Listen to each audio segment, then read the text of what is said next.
Tomás José Carreño Hernández pregunta: buenas tardes querido hermano Mos y familia de milagronautas. Si los animalitos y las plantas no tienen ego, ¿por qué vemos sus cuerpos? Gracias Mos, un gran abrazo. Gracias a ti querido Tomás. A ver, ¿por qué pensaríamos que los animalitos y las plantas no tienen ego?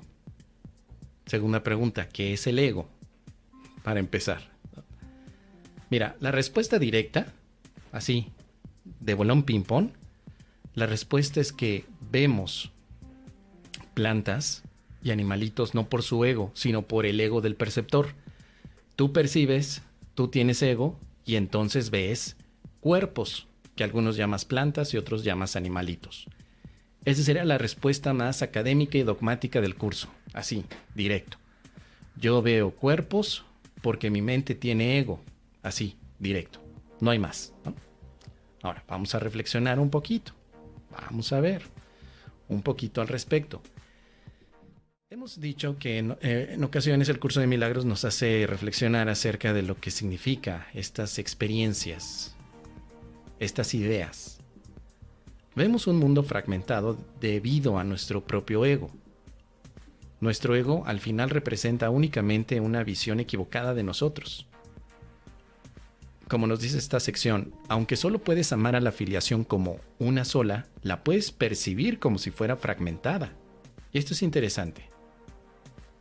Porque al final, la separación no existe, sino más bien que nosotros la vemos. Y no quiere decir que lo que ves exista. Hay muchas cosas que parece que existen, pero que en realidad solamente son imágenes de tu propia mente. Tu mente es la que está inventando esa separación, esos cuerpos que miras. Dice aquí en otra parte del curso, toda mente es íntegra, y la creencia de que parte de esa mente es física o no mental es una interpretación fragmentada o enfermiza. Es imposible convertir a la mente en algo físico, pero es imposible hacer que se manifieste a través de lo físico, pero es posible, hacer que se manifieste a través de lo físico si usa el cuerpo para ir más allá de sí misma. Entonces, esta parte del curso estaría diciendo que la mente no está en el cerebro. Los animalitos tendrán cerebro, pero ahí no hay mente. Tampoco en el ser humano existe la mente, al menos si entendemos que el curso nos dice que toda mente es íntegra. La palabra íntegra significa lo contrario a fragmentado. Lo fragmentado tiene pedacitos de aquí, de allá. Lo que es íntegro es imposible de fragmentar. Así que toda mente es íntegra. Ese es un corolario con el que se trabaja en el curso. La mente es íntegra. Jamás se ha podido romper. Jamás se ha separado de manera verdadera. Pero está la creencia de que parte de la mente es física o no mental, y esa es una interpretación fragmentada o enfermiza. Por eso llamamos enfermedad a la idea de creer que tu mente está en el cerebro. En el cerebro no hay mente. En el cerebro hay neuronas, hay sinapsis, hay mil cosas, pero no está la mente allí. Entonces, ¿cómo relaciono esto con los animalitos? Pues tú tienes a un animalito, le abres la cabeza y vas a ver que tiene cerebro. Y tú dirías, bueno, ¿el animalito tiene mente o no? Y esa pregunta es importante. ¿Dónde está la mente? ¿Dónde? Porque lo que hace nuestro ego es siempre fragmentar. Fragmentar en todo momento. Por eso es que hay una parte, a ver si la encontramos, que dice que el Hijo de Dios no tiene ego. Efectivamente hay alguien que no tiene ego, pero no son los animalitos, es el Hijo de Dios.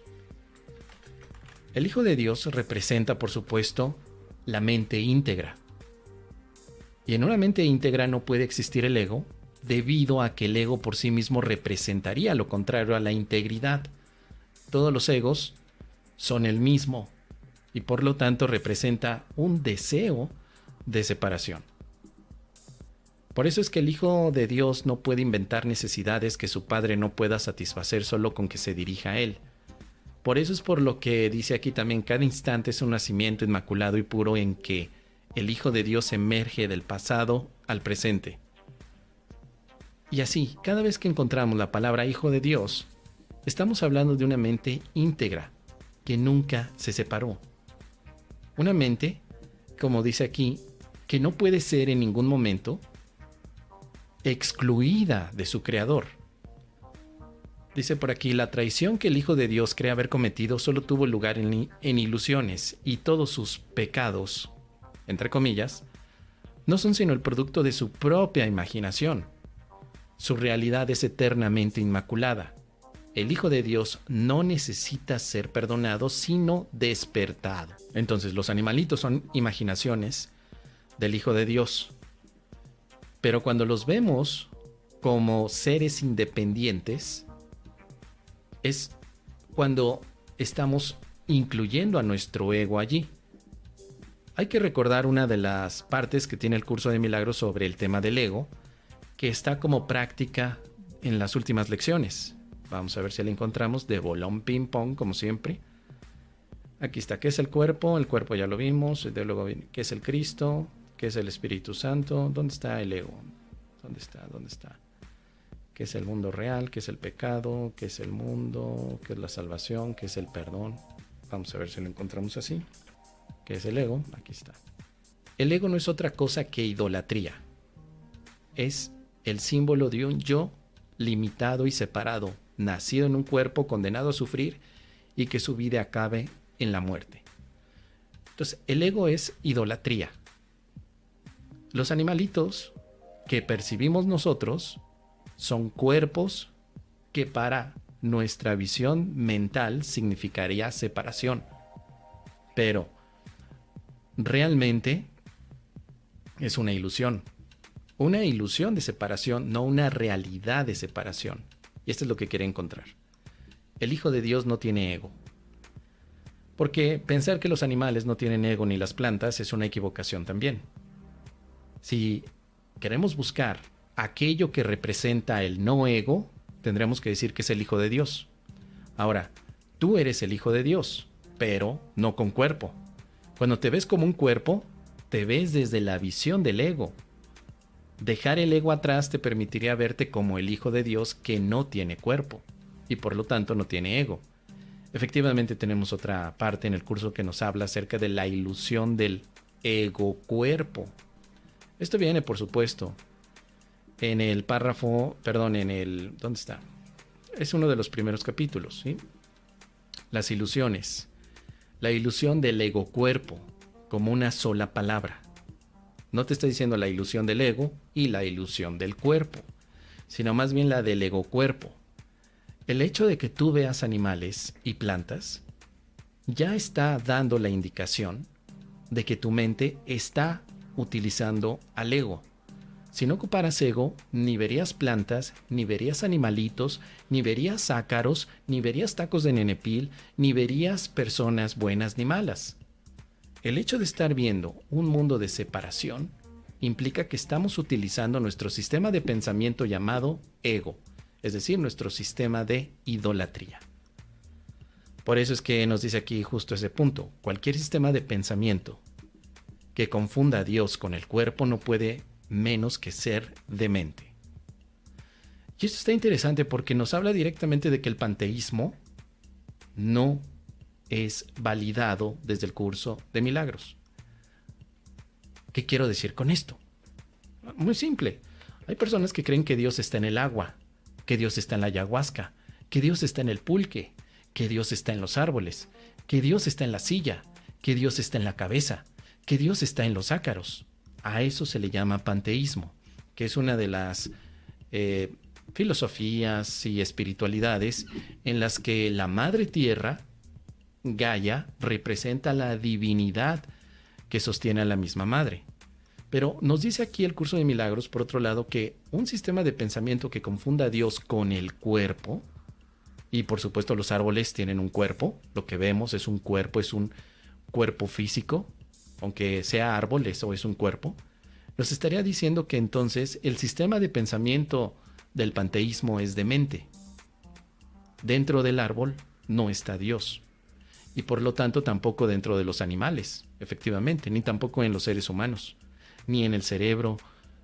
Y esto nos pone a pensar en varias cosas, porque nos dice aquí que esta es una confusión esencial para el ego, que juzga únicamente en función de lo que supone o no una amenaza para él. En cierto sentido, su temor a Dios es cuando menos lógico, puesto que la idea de Dios hace que el ego se desvanezca para que le tenga pero que le tenga miedo al cuerpo con el que se identifica tan íntimamente no tiene sentido. El cuerpo es el hogar que el ego eligió para sí mismo.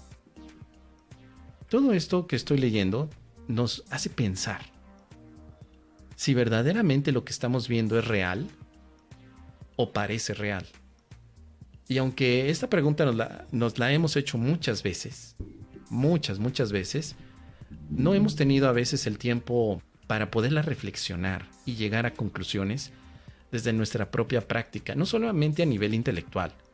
En la propia práctica que tenemos día a día, ¿qué significaría para mí pensar que los animales tienen ego o no lo tienen? ¿Qué significa? Bueno, como te lo comenté al principio, querido Tomás, yo puedo decirte que tú proyectas tu ego en tu animal. Ve a nuestro querido, ¿cómo se llama este cuate? César Millán o César Milán. Él, ¿cómo le llamaban? El encantador de perros. Ahí date una vuelta por los videos de YouTube. Él tuvo una serie muy famosa en la que él entrenaba a los perritos y le decía a la gente que los dueños proyectan sus propios miedos en los perritos. Entonces el curso de milagros estaría en cierto sentido de acuerdo con esa postura. Las plantas y los animales no son nada más que la pura proyección de tu ego. Por supuesto. Entonces si tú ves a un perrito muy amoroso, dirás, estoy proyectando la parte amorosa en mí. Pero si lo ves así bien inquieto, bien ansioso y bien con ganas ahí de que haya acción, alguien podría decir, es que estás proyectando tú mismo lo que te está mostrando ese perrito. Sin embargo, para el curso de milagros, el tema de la proyección de tu ego no está en tu cerebro. Tu cerebro no es el proyector, sino que hay una mente que está proyectando absolutamente todos los cuerpos que estás viendo con todos sus comportamientos que identificas allí. Y no es la mente de Tomás, es la mente a la cual en ocasiones llamamos la mente equivocada, la mente ego. La mente ego es la que ha proyectado todo lo que ves ahí con los animalitos. Entonces, por lo tanto, un animalito no tiene ego, pero tampoco un ser humano lo tiene. El que tiene el ego es la mente. Un ser humano no tiene ego. Un Tomás José Carreño no tiene ego, porque Tomás es un personaje, es una imagen, es un sueño. Pero entonces, ¿dónde está el ego? Y esta pregunta es interesante, porque el curso te diría, no está en ninguna parte porque no existe, pero parece existir en una sección de tu mente que es la que proyecta absolutamente todo lo que ves desde la fragmentación y separación. Interesante, porque generalmente nosotros confundimos la visión del curso de milagros con la de la psicología en relación al ego. Es decir, es que me ha dicho la psicología que cada ser humano tiene su propio ego. Cada ser humano. Pero la psicología no sabe si las plantas tienen ego o los animales no. No importa. La psicología no tendría como objetivo estudiar los procesos mentales de otros organismos bioquímicos, pero sí el de la mente humana, al menos desde la parte psicológica. Entonces, para la psicología, cada ser individual tiene su propio ego. El ego de Tomás, el ego de Almita, el ego de Dora, el ego del Mos, el ego de Victoria, el ego de Pancracia, el ego de Lucrecia. Cada quien tiene su propio ego.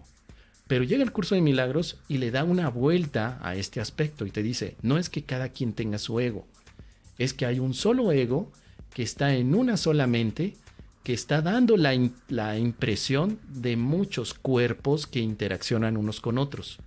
Y es un engaño del ego pensar que hay muchos egos. ¿Habrá individuos que no tienen ego? Claro que sí. Todos los individuos no lo tienen desde el curso de milagros. Porque el individuo, para el curso de milagros, no es más que un sueño más. Entonces no es el sueño el que tiene ego, sino que desde el ego se produce el sueño. Estamos haciendo, por supuesto, un cambio de causa y efecto. El ego está en la mente, no en el cerebro. Recuerda, la mente íntegra te habla de que no hay fragmentación.